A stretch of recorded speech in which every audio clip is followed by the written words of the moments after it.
Hello everyone. हमने fats and oil में उसका इंट्रोडक्शन कर लिया है, जिसमें नॉमेनक्लेचर, उसकी क्लासिफिकेशन, उसकी टाइप्स, फैट्स एंड ऑयल की सब कर लिए हैं। Then we discussed fatty acids, उनकी रिएक्शंस कई तरह की हैं एंड देयर प्रॉपर्टीज। नेक्स्ट हम करेंगे एनालिटिकल कांस्टेंट्स। एनालिटिकल कांस्टेंट्स में सबसे पहला हमारे पास आता है acid number, also known as neutralization number और एसिड वैल्यू। इनमें से किसी भी नाम पे आ सकता है।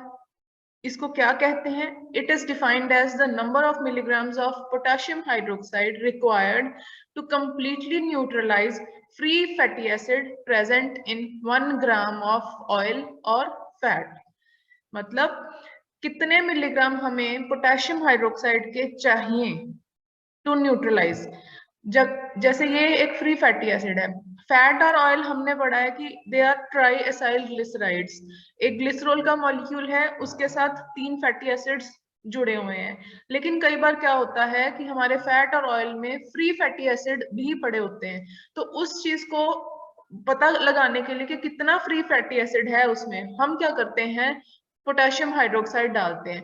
पोटेशियम हाइड्रोक्साइड क्या करेगा, जो फ्री फैटी एसिड होगा उसके साथ जाके जुड़ जाएगा। तो 1 ग्राम फैट और ऑयल लेके अब उसमें कितना पोटेशियम हाइड्रोक्साइड डाला जाए ताकि जो फ्री फैटी एसिड है वो न्यूट्रलाइज हो जाए, that is called acid number या एसिड वैल्यू।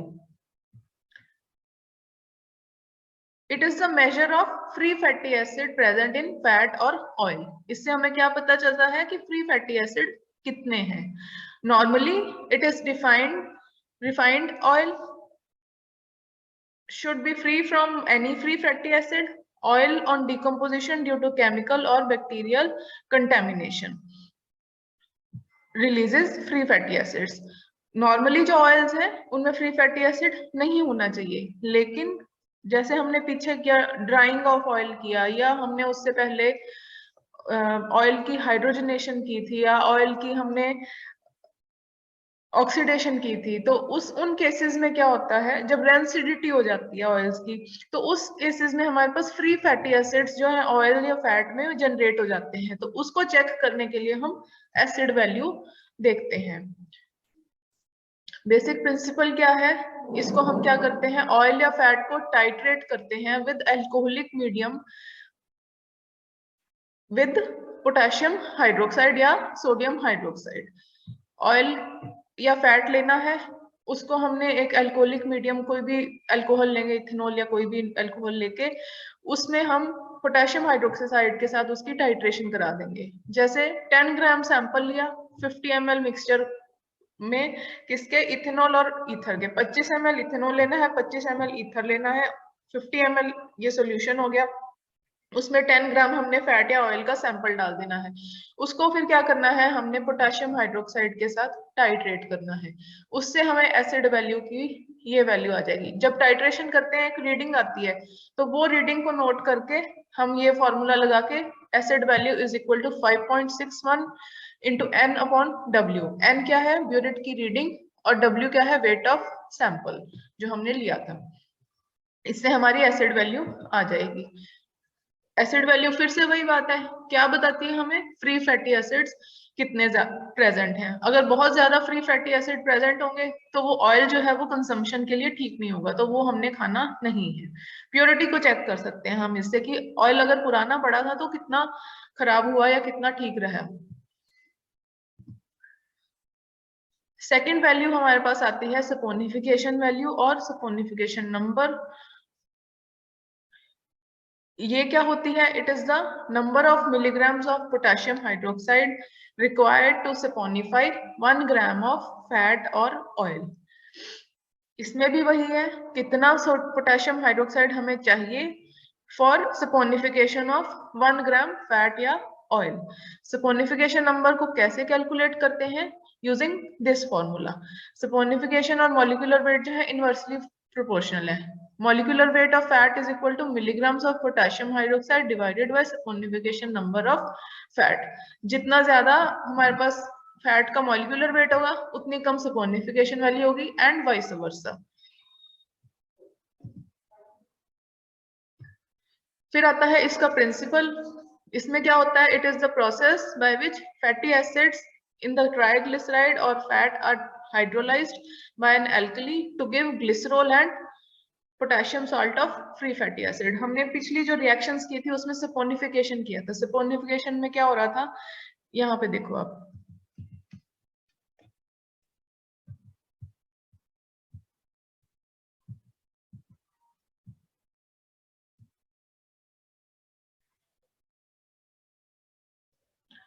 यहाँ पे ये रिएक्शन हो रही थी जब हम इसकी सपोनिफिकेशन कर रहे थे, फैट की ग्लिसरॉल और सोप बन रहा था।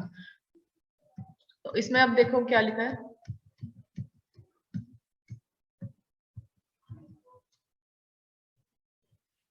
it is the process by which fatty acid in the triglyceride or fat are hydrolyzed by an alkali, sodium hydroxide इसमें डाला। इस केस में जो हमने रिएक्शन देखी, to give glycerol and potassium salt of fatty acid. अगर potassium salt डालोगे तो पोटेशियम हाइड्रोक्साइड डालोगे तो पोटेशियम का सॉल्ट बनेगा, सोडियम हाइड्रोक्साइड डालोगे तो सोडियम का सॉल्ट बन जाएगा फैटी एसिड के साथ। उसके बाद क्या करते हैं, एक फिक्स्ड अमाउंट ऑफ फैट या ऑयल लेते हैं, उसको रिफ्लक्स कर देते हैं विद एक्सेस KOH सोल्यूशन।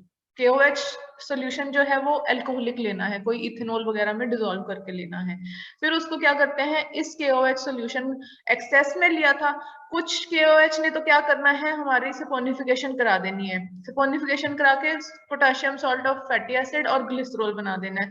बाकी का जो बचेगा उसको हम क्या करेंगे, टाइट्रेट करेंगे विद कोई स्टैंडर्ड एसिड या जैसे HCl वगैरह के साथ उसको टाइट्रेट कर देंगे। उससे हमें पता चल जाएगा कितना KOH हमारा एक्सेस बचा और कितना हमारा सपोनिफिकेशन में यूज हो गया। Sample is titrated with 0.5 molar HCl। उसकी एक रीडिंग आएगी, एक ब्लैंक की रीडिंग लेंगे। सपोनिफिकेशन वैल्यू कैसे निकालेंगे, 28.05 into B minus A upon W। W क्या है इसमें, wait of sample. Then is the significance of saponification value। saponification value हमें क्या बताती है कि कार्बन चेन की लेंथ कितनी थी उस फैट या ऑयल में। हायर द saponification वैल्यू, अभी हमने पीछे पढ़ा कि इसका मॉलिक्यूलर वेट के साथ इनवर्स प्रोपोर्शन है। जितनी ज्यादा हमारे पास saponification वैल्यू की वैल्यू ज्यादा आएगी, उतना मॉलिक्यूलर वेट जो है वो कम होगा, और अगर जितना ज्यादा मॉलिक्यूलर वेट होगा उतनी सपोनिफिकेशन वैल्यू कम होगी। The magnitude of saponification value gives an idea about the average molecular weight of the fat or oil। ये फिर वही चीज दोबारा रिपीट की हुई है। Higher the molecular weight of fat, smaller is the saponification value। Next value हमारे पास आती है आयोडीन वैल्यू और आयोडीन नंबर। ये क्या है हमारे पास, it is the number of grams of iodine that would add to carbon carbon double bond present in 100 gram of fat और ऑयल। हमें पता है कुछ अनसैचुरेटेड फैटी एसिड्स होते हैं, उसके फैट्स होते हैं, उस केस में जब हम उसमें से आयोडीन पास करेंगे तो उसने क्या करना है, जहां पे डबल बॉन्ड होगा वहां पे 2 आयोडीन के मॉलिक्यूल्स जाके जुड़ जाएंगे। इस तरह से रिएक्शन होगी। तो इससे हमें पता चल जाएगा कि उस फैट में कितने अनसैचुरेटेड बॉन्ड्स थे, डबल बॉन्ड्स कितने थे। प्रिंसिपल पे आते हैं, द ऑयल और fat sample taken in carbon tetrachloride is treated with excess of iodine monochloride solution in glacial acetic acid. Acetic acid solution की प्रेजेंस, एसिटिक एसिड की presence में हम आयोडीन मोनोक्लोराइड का सॉल्यूशन लेते हैं, साथ में कार्बन टेट्राक्लोराइड भी प्रेजेंट होता है। फिर उसको हम क्या करते हैं, इसमें जो आयोडीन मोनोक्लोराइड सॉल्यूशन है इसको डिसॉल्व कराने के लिए पहले पोटेशियम आयोडाइड में डालते हैं। पोटेशियम आयोडाइड में डालने से क्या होगा कि ये पूरी तरह से उसमें सॉल्युबलाइज कर जाएगा। फिर जो इसमें से ये रिएक्शन होती है, सॉरी, आयोडीन मोनोक्लोराइड और पोटेशियम आयोडाइड में से इसने क्या करना है, आयोडीन को रिलीज कराना है। इस आयोडीन को हम कैसे एस्टिमेट करते हैं, using 0.1 molar sodium thiosulphate solution और स्टार्च इंडिकेटर के साथ। इसकी एक रीडिंग आएगी, उससे पहले हम एक ब्लैंक रीडिंग लेंगे। तो आयोडीन वैल्यू का फॉर्मूला क्या हो जाएगा, 1.269 into B minus A upon W। B हमारे पास ब्लैंक रीडिंग है, ए हमारे पास बैक टाइट्रेशन वाली रीडिंग है।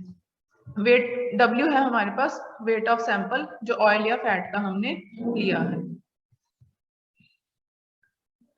Then comes the significance of iodine value. Iodine value हमें क्या बताता है? It gives the measure of unsaturated saturation, मतलब कितने डबल बॉन्ड्स उसमें प्रेजेंट थे। Greater the carbon carbon double bonds,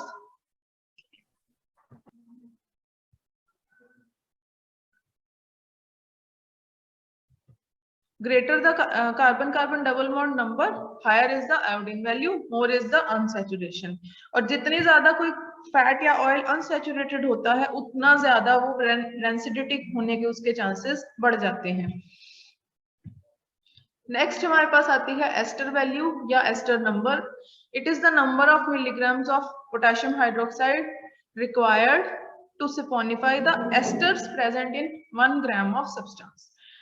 इसमें क्या कर रहे हैं हम, कितना पोटेशियम हाइड्रोक्साइड चाहिए to saponify esters present in 1 gram of substance. तो एस्टर वैल्यू वो क्या जाता है, इसका formula saponification value minus acid value.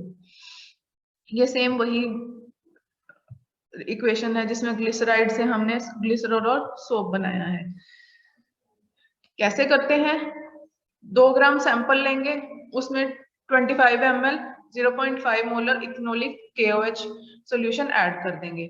Sample plus ethanolic KOH solution, उसको क्या करेंगे हम बॉईल करेंगे on water bath using reflux condenser for 1 hour. 1 घंटा उसको हीट करने के बाद उसमें और पानी डालेंगे 20 ml। फिर उसको क्या करेंगे, टाइट्रेट कर देंगे with alkali solution, potassium hydroxide के साथ एल्कली सॉल्यूशन के साथ टाइट्रेट करेंगे और फिर 0.5 मोलर HCl के साथ।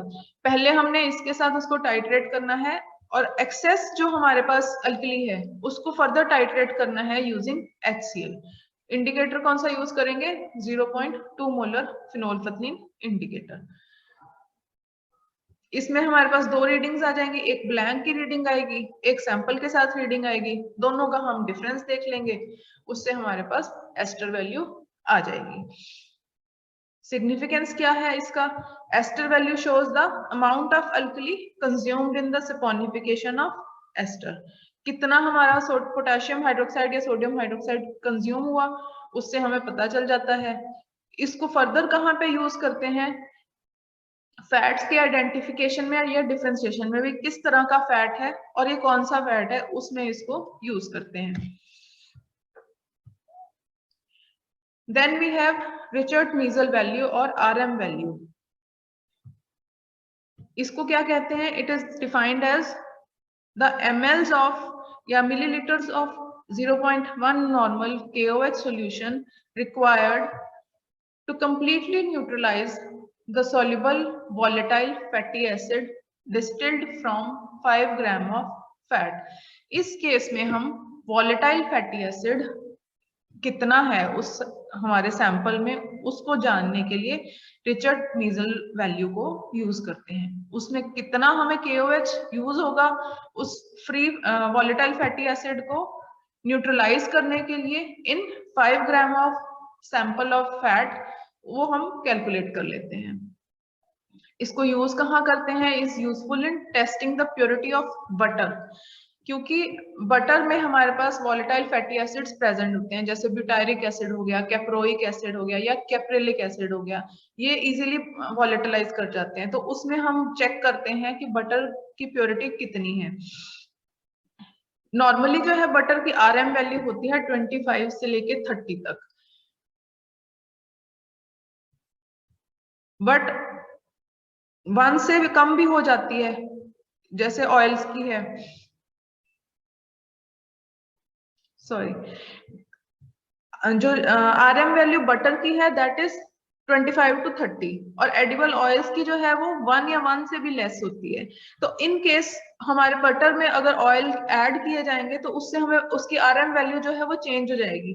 RM वैल्यू चेंज होने से हमें पता चल जाएगा कि बटर हमारा कितना प्योर है या उसमें किस तरह के अडल्ट्रेशन या इम्प्योरिटीज ऐड की गई हैं। सबसे पहले इसमें क्या होता है, फैट को हम सपोनिफाई करते हैं यूजिंग ग्लिसरॉल अल्कली सॉल्यूशन, फिर एसिडिफाई कर देते हैं विद सल्फ्यूरिक एसिड। उससे क्या होगा, हमारा फ्री फैटी एसिड जो है वो निकल जाएगा।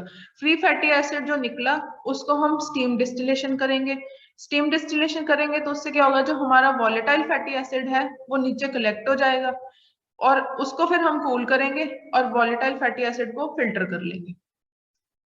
हमारे पास दो तरह के फ्रैक्शंस आएंगे, एक आएगा हमारे पास वाटर सॉल्युबल, दूसरा आएगा वाटर इनसॉल्युबल। वाटर सॉल्युबल को हम क्या करेंगे, टाइट्रेट कर देंगे एल्कली के साथ, उससे हमारे को आरएम वैल्यू भी पता चल जाएगी। फिर वाटर इनसॉल्युबल आएगा, उसको हम टाइट्रेट कर सकते हैं, उससे हमें क्या पता चलेगी, प्लॉन्स्की वैल्यू। प्लॉन्स्की वैल्यू क्या करती है, हमें वॉलेटाइल फैटी एसिड कितना हमने निकाला थ्रू सपोनिफिकेशन वो बता देती है। वॉलेटाइल फैटी एसिड दो तरह के हुए, एक हमारे पास वाटर सॉल्युबल हुए, एक वाटर इनसॉल्युबल हुए। वाटर सॉल्युबल जो पता चलेंगे उसमें हमारे पास आरएम वैल्यू आएगी, वाटर इनसॉल्युबल जिससे पता चलेंगे वो उसको बोलते हैं प्लॉन्स्की वैल्यू। फिर आता है इसका सिग्निफिकेंस। आरएम वैल्यू हमें क्या बताती है, it gives a measure of water soluble steam volatile fatty acids, example butyric acid और caproic acid present in fat या ऑयल। नॉर्मली किसी भी फैट में ब्यूटायरिक एसिड के ग्लिसराइड्स नहीं प्रेजेंट होते हैं, लेकिन बटर में प्रेजेंट होते हैं। तो आरएम वैल्यू जो है वो, अगर ब्यूटायरिक एसिड उसमें प्रेजेंट है तो उसका कैरेक्टरिस्टिक फीचर हो जाता है बटर या उस फैट का। इसको और यूज कहाँ कर सकते हैं, एनालिसिस ऑफ बटर में या मार्जरीन में।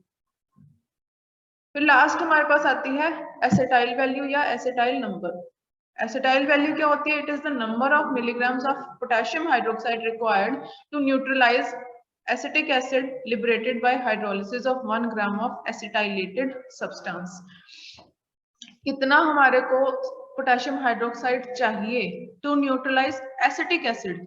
एसिटिक एसिड कब लिबरेट हो रहा है, by hydrolysis of 1 gram of acetylated substance. इस केस में कोई भी एसिटाइलेटेड सब्सटेंस अगर होगा उसकी जब हम हाइड्रोलिसिस करते हैं तो एसिटिक एसिड निकलता है। उस एसिटिक एसिड को हम KOH के साथ न्यूट्रलाइज कराते हैं, उससे हमें पता चलता है कितना KOH जो यूज हुआ, that will decide the acetyl value या एसिटाइल नंबर। पहले क्या करेंगे, 10 ग्राम सैंपल लेंगे, 20 ml एसिटिक एनहाइड्राइड लेंगे और उसको हीट करेंगे, बॉईल करेंगे फॉर 2 आवर्स। उसमें फिर पानी डालेंगे, फिर से बॉईल करेंगे फॉर 30 मिनट्स, फिर उसको सेपरेट कर देंगे। हमारे पास जो एसिटाइलेटेड प्रोडक्ट है वो आ जाएगा। एसिटिक एनहाइड्राइड ने क्या करना है, एसिटाइलेशन करा देंगे। एसिटाइलेटेड प्रोडक्ट जो आएगा उससे हम उसकी पहले से सपोनिफिकेशन वैल्यू एसिटाइलेटेड प्रोडक्ट की निकालेंगे और फिर अलग से निकाल लेंगे एसिटाइलेट सपोनिफिकेशन वैल्यू उस सब्सटेंस की। कैसे, एक बार हमने क्या किया, एसिटिक एनहाइड्राइड डाला है, और जब हमने सिर्फ सब्सटेंस की निकालनी है तब एसिटिक एनहाइड्राइड नहीं डालना, सिंपली उसकी सपोनिफिकेशन वैल्यू निकाल लेनी है। तो एसिटाइल वैल्यू की क्या फॉर्मूला है, 1335 multiplied by B minus A। B हो जाएगी आपके पास एसिटाइलेटेड की सपोनिफिकेशन वैल्यू, A हो जाएगी आपकी सिर्फ नॉन एसिटाइलेटेड की, डिवाइडेड बाय 1335 माइनस A। इससे हमारे पास एसिटाइल वैल्यू आ जाएगी। इसकी सिग्निफिकेंस क्या है, कई बार क्या होता है, ये होता है एक हाइड्रोक्सी एसिड, मतलब ऐसा एसिड जिसके ऊपर हाइड्रोक्सी ग्रुप भी लगा है। अगर वो हमारे फैट या ऑयल में प्रेजेंट है, उसकी प्रेजेंस को चेक करने के लिए हम एसिटाइल वैल्यू यूज करते हैं। जितना ज्यादा हमारे पास एसिटाइल वैल्यू ज्यादा आएगी, उससे पता चलता है कि उतना ये फ्री फैटी एसिड जो हाइड्रोक्सी एसिड है वो नंबर में ज्यादा है। This is all about fats and oil.